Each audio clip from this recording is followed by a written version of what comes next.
दोस्तों, जो भी संघर्ष है वो चल रहा है और जो भी संदेश होगा आगे हम आपको बताएंगे। और इस वीडियो को शेयर करिएगा, चैनल को सब्सक्राइब करेगा, आगे हम आपको दिखाते हैं। धन्यवाद। नहीं चलेगी, जांच हो, जांच हो, जांच हो, जांच हो, जांच हो, जांच हो, जांच हो, जांच हो, जांच हो, जांच हो। हम पे हो रहा अत्याचार, हम पे हो रहा अत्याचार। जब संघर्ष होता है तभी कोई परिणाम की उम्मीद की जा सकती है, अन्यथा कोई परिणाम निकलता नहीं है।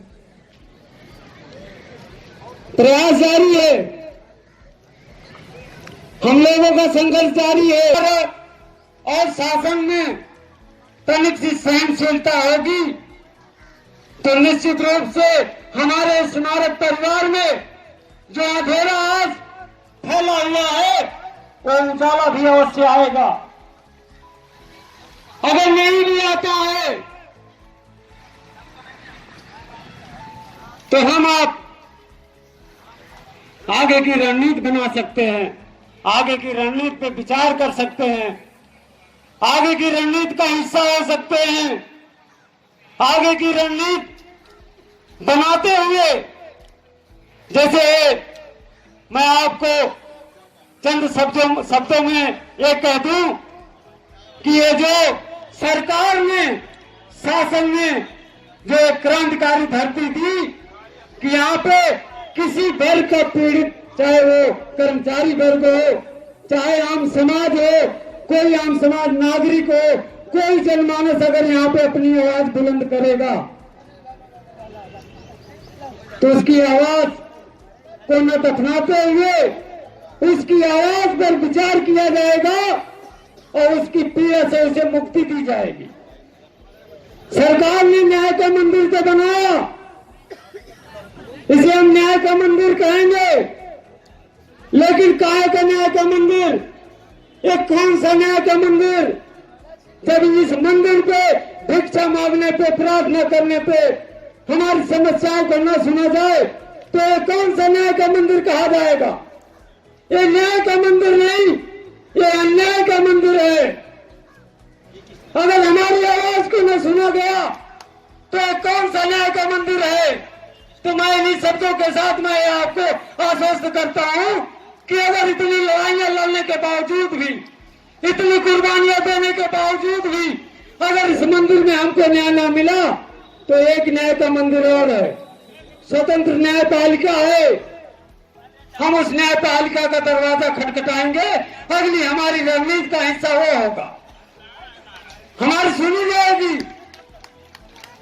अभी तो हम सरकार और शासन से यही गुहार लगा रहे हैं कि ये जो न्याय का मंदिर जिस पे आपने ठप्पा लगाया, ठप्पा लगाने का वो कलंक मिटाइए, तब जाकर के कहीं ये न्याय का मंदिर कहा जाएगा। नहीं तो इस न्याय के मंदिर को बंद करिए, इसकी हमें कोई आवश्यकता नहीं है, क्योंकि यहाँ पे आवाज को बुलंद करने के लिए कर्मचारी आता तो है, लेकिन उनकी आवाजों को यहाँ दफनाने का काम किया जाता है। ऐसा ही ना? अगर हमारे इस न्याय के मंदिर में न्याय होता तो शासन और सरकार हमारी आपकी मांगों पर विचार करती, सुनती। क्या तनिक सी भी सहनशीलता नहीं है? क्यों नहीं है? हमारी मांगों पर विचार क्यों नहीं किया गया? क्या ये हमारी जो मांगे कमी हुई है ये सेवा नियमावली के क्रम से बाहर है? हमारी जो भी मांगे हैं, हमारी मांगे जायज हैं, हमारी मांगे सेवा नियमावली के क्रम में, जो सेवा नियमावली के क्रम में व्यवस्था सरकार ने बनाई है उन्हीं अधिकारों को मांग रहे हैं। हम कोई आपसे भीख नहीं मांग रहे हैं, ना हम कोई ऐसी मांग रहे जिससे शासन और सरकार को दिक्कत हो जाए। 2011 में हमारी नियुक्ति हुई, माननीय मुख्यमंत्री बहन कुमारी मायावती जी ने हम लोगों को नियुक्तियां दी। हमारा जन्म हुआ, हमें जन्म दिया, तो एक जग जननी जैसी, एक माँ जैसी है जिन्होंने हमें अस्तित्व में लाया। मैं तो बहन जी का कोटि कोटि धन्यवाद करता हूं जिन्होंने हमें जन्म दिया, मुझे और आपको अस्तित्व में लाया। उसके बाद 2014 में माननीय अखिलेश सरकार आई, अखिलेश यादव जी की सरकार आई। उन्होंने हमें डीए इंक्रीमेंट दिया ना। डीए इंक्रीमेंट देने से हमारे जो थाली में थोड़े से पहले नमक की कमी थी, उस नमक की पूर्ति हुई। लेकिन वर्तमान सरकार सबका साथ सबका विकास का नारा देने वाली सरकार, कैसे हम मान ले कि ये सबका साथ सबका विकास का नारा देने वाली सरकार ये कौन सी सरकार है? ये कैसी सरकार है? अभी तक हमारी इन मांगों पर विचार नहीं हुआ। हमारी मांग भी तो इतनी बड़ी नहीं थी कि ये पूरी न की जा सके। शासन में बैठे, बड़ी बड़ी कुर्सियों पे जो बैठे हमारे सक्षम अधिकारी, तो कहीं ना कहीं दलित स्मारकों का हवाला देकर, दलित कर्मचारियों का हवाला देकर हमारी पत्रावलियों को किनारे कर दिया जाता है। तो मैं पूछना चाहता हूं शासन से, सरकार से, क्या दलित कर्मचारी, दलित परिवार आपकी इकाई का हिस्सा नहीं है? क्या आपके प्रदेश का वो नागरिक नहीं है? आपके देश का वो नागरिक नहीं है? फिर ये दलित स्मारक, दलित महापुरुष, दलित कर्मचारी की भावनाएं बात क्यों होती है? हर कर्मचारी, चाहे दलित समाज से हो, चाहे मुस्लिम समाज से हो, चाहे हिंदू समाज से हो, चाहे ईसाई समाज से हो, किसी भी समाज से हो, वो अगर इस देश का नागरिक है तो माननीय मुख्यमंत्री महोदय आपकी इकाई का हिस्सा है। आपको हमारी सुननी पड़ेगी। आज नहीं सुनोगे तो कल सुनोगे। यही तो हम सुनाने के लिए यहां बैठे। बड़ी विडंबना है कि सबका साथ सबका विकास का नारा देने वाली सरकार और शासन अपने कानों में रीलें डाल करके बैठी हुई है। अगर तनिक सी भी सहानुभूति है तो हमारी इन मांगों का आदेश निर्गत कर दिया गया होगा। अभी भी समय है, अभी भी समय है।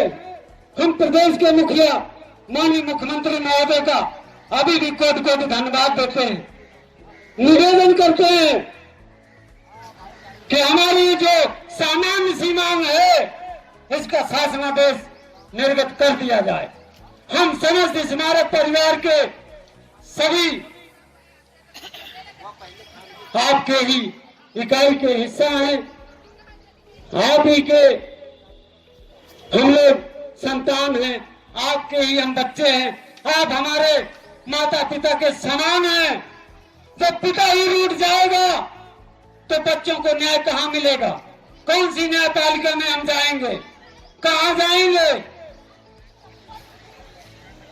इसलिए प्रदेश के मुखिया का यह नैतिक दायित्व बन जाता है कि अगर हम पीड़ित हैं, हम शोषित हैं, तो हम पर विचार करते, हमारी इन मांगों का आदेश निर्गत करते।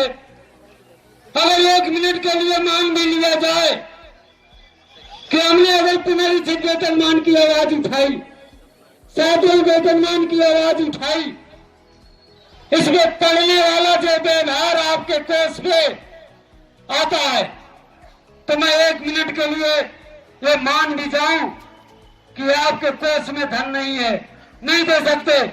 लेकिन जो 12 वर्षों में हमारे वेतन मत से जो लूटपाट की गई, जो गुंडागर्दी की गई, जो भ्रष्टाचार किया गया, उन भ्रष्टाचारियों पे अभी तक आपका बुलडोजर क्यों नहीं चला? उसमें जांच क्यों नहीं बिठाई गई? क्या माननीय मुख्यमंत्री महोदय ये संभव नहीं था? क्या ये संभव नहीं है? ये न्याय नहीं है? ये होना चाहिए कि नहीं होना चाहिए? लेकिन उस पे पे भी पर्दा डाला गया, हमारे घर में डकैतियां डाली गई। अगर हम इन डकैतियां का खुलासा अगर खुले मन से कर रहे हैं तो हम कोई पाप नहीं कर रहे हैं। हमारे घरों में, हमारे परिवार में 174 हमारा परिवार शहीद हो गया। मैं तो शहीद नहीं कहूंगा, उनकी हत्याएं की गई। ये हत्या है माननीय मुख्यमंत्री जी, इसे हम हत्या करार देते हैं। क्योंकि अगर 12 वर्षों में हमारे प्रशासनिक अधिकारी, शासन में बैठे लोग अगर हमारी थाली का भोजन जो हमें घर पे मिल नहीं पा रहा है उस पर अगर ध्यान दिए होते तो शायद मौत का सिलसिला रोका जा सकता था, लेकिन नहीं रुका। भोजन की थाली आई, नहीं आई, तो क्यों नहीं आई, क्यों नहीं रोका गया? तो साथियों, बड़े खेद का विषय है। मैं यही कहूंगा कि इस न्याय के मंदिर पे अगर हमें न्याय नहीं मिलेगा तो आगे रणनीति बनाते हुए ये फैसला हम समस्त स्मारक परिवार में रखेंगे। जरूरत पड़ेगी तो जो स्वतंत्र न्यायपालिका है, चाहे वो हाई कोर्ट हो, चाहे सुप्रीम कोर्ट हो, जरूरत पड़ेगी तो हम ऐसी सरकार को झुकाने का काम करेंगे, उस न्यायपालिका में भी जाएंगे। तो हमारे अधिकारों को कौन दफन करेगा? वहां जाएंगे तो क्या सरकार की छवि नहीं धूमिल होगी? होगी। इसलिए हम यही कहेंगे, शासन सरकार हमारी छोटी सी मांगों को एक तोहफे के रूप में दे दीजिए। माननीय मुख्यमंत्री महोदय, हम सब तहे दिल से आपके सदैव आभारी रहेंगे। आपके प्रदेश के नागरिक होने के नाते, देश का नागरिक होने के नाते, आपका पिता, आपका बेटा, आपका पुत्र होने के नाते मैं तो यही कहूंगा माननीय मुख्यमंत्री महोदय, हम लोग छोटे सफाई कर्मचारी हैं, हम लोग अल्प वेतन भोगी हैं, हम लोग सफाई कर्मचारी हैं, हम लोग छोटे से परिवार से हैं, घरों से हैं। हमारी जो समस्याएं हैं, हमारी जो मांग है, उन पर माननीय मुख्यमंत्री महोदय विचार करते हुए उस पर अविलंब आदेश निर्गत करने की कृपा करिए। सरकार आपकी बनी, सबका साथ सबका विकास। हमने भी सपने सजे, हमने भी सपना देखा, हमने कहा एक साथ सूत्री सरकार सत्ता में आई है, हम भी साथ चलेंगे। साथ चला, साथ दिया, साथ निभाया, और कितने ऐसे माननीय मुख्यमंत्री महोदय के कारनामे सामने आए तो हम लोग भी आश्वस्त हो गए कि एक न एक दिन हमारे घरों में जो चिराग बुझ गए हैं उनके घरों में भी रोशनी आएगी। रोशनी तो आना दूर, अंधकार और फैलता चला गया। ये अंधकार कब तक फैलेगा, इसका है किसी के पास जवाब? अगर अंधकार फैल रहा है तो उस अंधकार को उजाले में बदलने के लिए अगर हम इस प्रांगण में अपनी आवाज बुलंद कर रहे हैं तो क्या माननीय मुख्यमंत्री महोदय हम अन्याय कर रहे हैं? अन्याय नहीं कर रहे हैं, हम हक की बात कर रहे हैं। अपने नियमावली के क्रम में दी गई व्यवस्था की बात कर रहे हैं। जो व्यवस्थाएं सरकार ने बनाई हम उसकी बात कर रहे हैं। आपने सेवा नियमावली बनाई, सेवा नियमावली में लिखा इन कर्मचारियों को यही वेतन भत्ते जो होंगे जो शासन निर्धारित करेगा। शासन ने तो 2016 में सेवंथ पे की व्यवस्था की, तो हमको क्यों नहीं दिया गया? इस हमारे परिवार को क्यों वंचित रखा गया? है किसी के पास जवाब? क्या अगर हम ऐसी व्यवस्थाओं से वंचित रखे गए तो क्या मैं समझू ये सबका साथ है, सबका विकास? मैं तो नहीं मानता। ये सबका साथ सबका विकास मैं तब मानता जब हमारी मांगों का आदेश निर्गत किया गया होता। तो साथियों, यहां पे हर एक बैठा कर्मचारी, हर एक हमारी बहन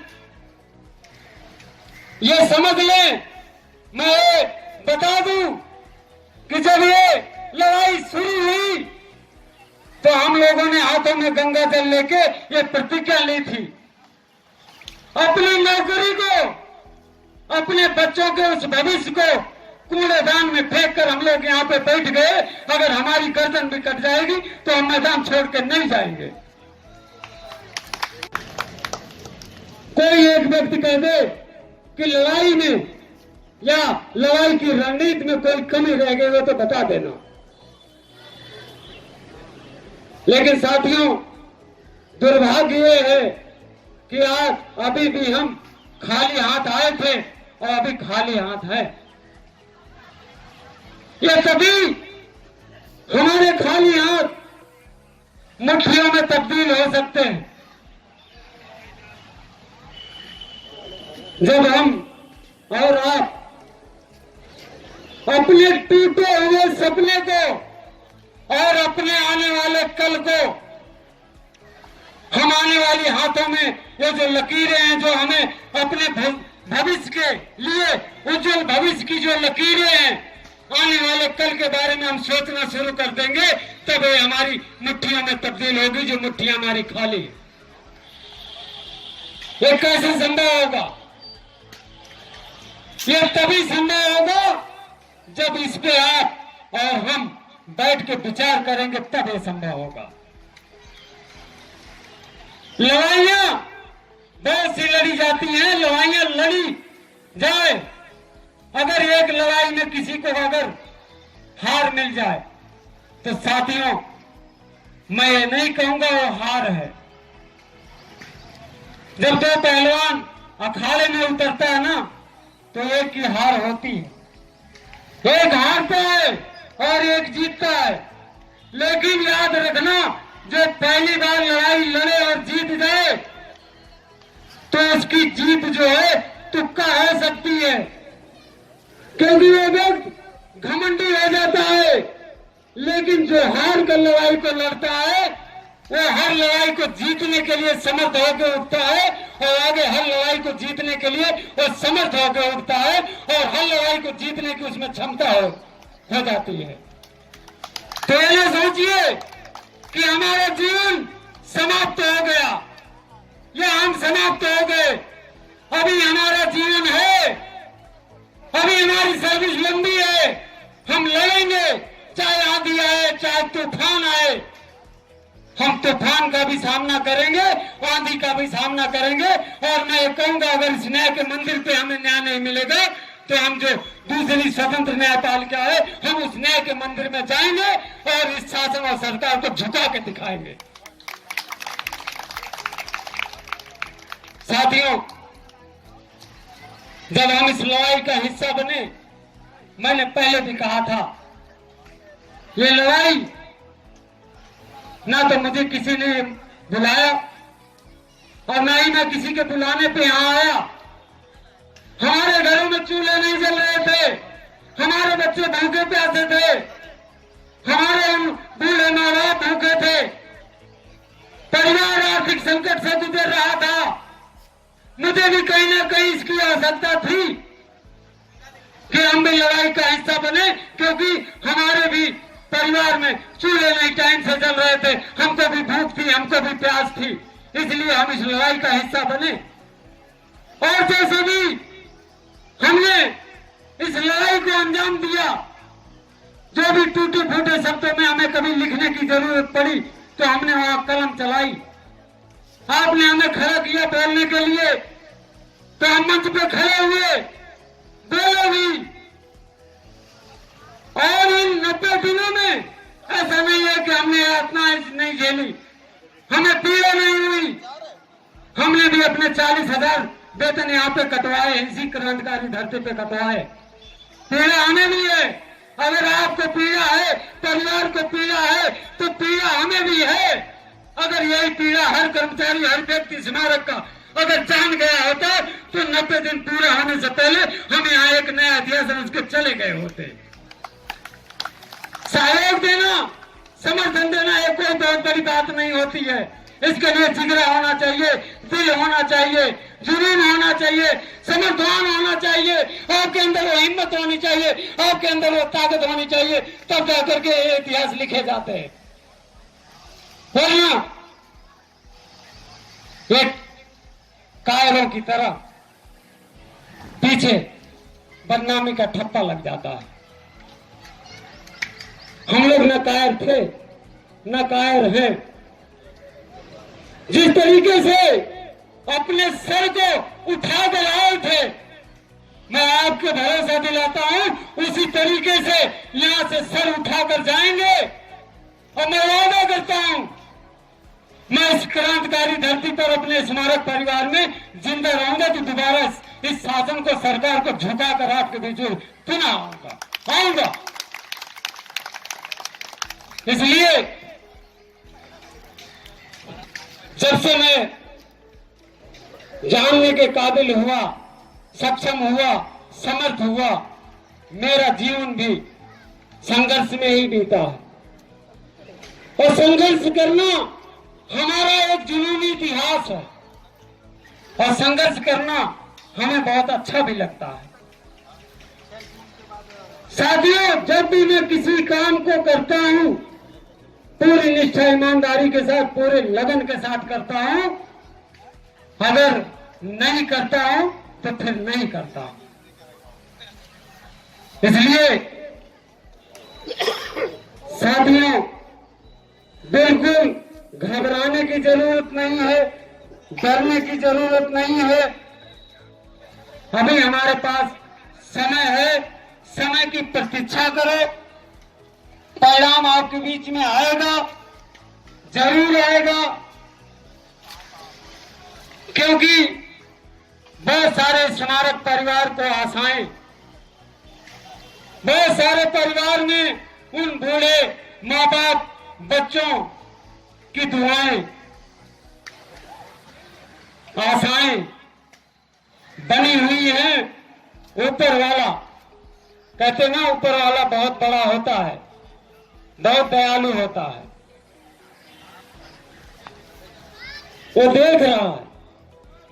भगवान के घर में देर है लेकिन अंधेर नहीं है। निश्चित रूप से हमारे आपके बीच में वो परिणाम आएगा। आप लोग धैर्य बनाए रखिए और मैं यही कहूंगा कि समय की प्रतीक्षा करिए। ये कठिन समय जरूर है, ये परीक्षा की घड़ी है, समय चक्र है। समय चक्र एक घड़ी के समान होता है। समय के चक्र को हम रोक नहीं सकते। ये हमारी परीक्षा की घड़ी हो सकती है। हम परीक्षा में फेल हो सकते हैं, लेकिन मैं ये कहूंगा कि बहुत सारे इतिहास अगर आप खंगालोगे तो ऐसे भी इतिहास आपको मिलेंगे कि जो बार बार परीक्षा में फेल होने वाले भी लोग हैं इस धरती पर, उन्होंने एक ऐसे इतिहास लिखे हैं। इतिहास के पन्नों को अगर खोलोगे तो ऐसे व्यक्ति मिलेंगे जो ऐसे ऐसे इतिहास लिख के चले गए, आज उनके नाम इतिहास के पन्नों में अमर है। इसलिए आप लोग एकदम निश्चिंत रहिए, धैर्यवान रहिए, धैर्य बनाकर रखिए। मैं आपको पुनः आश्वस्त करता हूं, भरोसा दिलाता हूं कि परिणाम जो भी आएगा आपके हित में आएगा।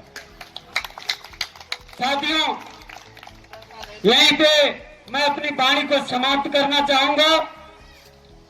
समाप्त करने से पहले मैं इतना जरूर कहूंगा, जब जब तलवारें चलती हैं, जब जब तलवारें चलती हैं, इतिहास हमारा बनता है।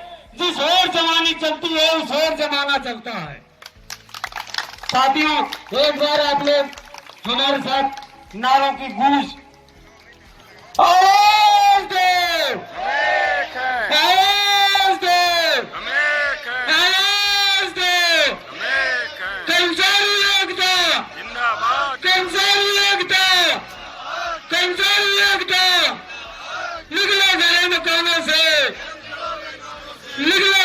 मकानों से, जंग लड़ो बेईमानों से, निकलो घरों मकानों से, जंग लड़ो बेईमानों से, नहीं डरेंगे लड़की से, खींच लाएंगे कुर्सी से, नहीं डरेंगे लड़की से।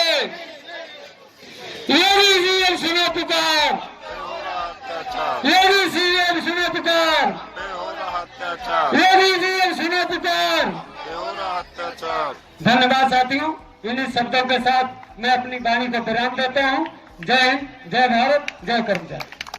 आवाज लगाओ जोरों से, सभी बचाओ चोरों से, होश में आओ, होश में आओ, होश में आओ, सरकारियों होश में आओ, होश में आओ, होश में आओ। तानाशाही नहीं चलेगी, नहीं चलेगी, नहीं चलेगी, तानाशाही नहीं चलेगी, नहीं चलेगी, नहीं चलेगी, गुंडागर्दी नहीं चलेगी, नहीं चलेगी, नहीं चलेगी, गुंडागर्दी नहीं चलेगी। नहीं चलेगी, नहीं चलेगी। हॉस्पिटल की जांच हो, जांच हो, जांच हो, हॉस्पिटल की जांच हो, जांच हो, जांच हो, इस्लाम मच्छर की जांच हो, जांच हो, जांच हो, इस्लाम मच्छर की जांच हो। जांच हो, जांच हो। योगी जी अब सुनो पुकार, हम पे हो रहा अत्याचार, योगी जी अब सुनो पुकार, हम पे हो रहा अत्याचार, योगी जी अब सुनो पुकार, हम पे हो रहा अत्याचार, योगी जी अब सुनो पुकार। हम पे हो रहा अत्याचार। आवाज दो, हम एक है, हमारी मांगे पूरी हो, चाहे जो मजबूरी हो, हमारी मांगे पूरी हो, चाहे जो मजबूरी हो, हमारी मांगे पूरी हो। चाहे जो मजबूरी हो। आवाज दो, हम एक है, आवाज दो, हम एक है। कर्मचारी एकता, जिंदाबाद, जिंदाबाद, कर्मचारी एकता। जिंदाबाद, जिंदाबाद। आवाज लगाओ जोरों से, समित बचाओ चोरों से, आवाज लगाओ जोरों से, समित बचाओ चोरों से। आवाज दो, हम एक है, आवाज दो, हम एक है, आवाज दो। हम एक है। कर्मचारी एकता जिंदाबाद, जिंदाबाद, जिंदाबाद, कर्मचारी एकता जिंदाबाद। जिंदाबाद, जिंदाबाद। मांग हमारी पूरी हो, चाहे जो मजबूरी हो, मांग हमारी पूरी हो। चाहे जो मजबूरी हो। सारी कार्यवाही वापस लो, वापस लो, वापस लो, कर्मचारियों पे कार्यवाही वापस लो। वापस लो, वापस लो। आवाज दो, हम एक है, आवाज दो। हम एक है। तानाशाही नहीं चलेगी, नहीं चलेगी, नहीं चलेगी, तानाशाही नहीं चलेगी। नहीं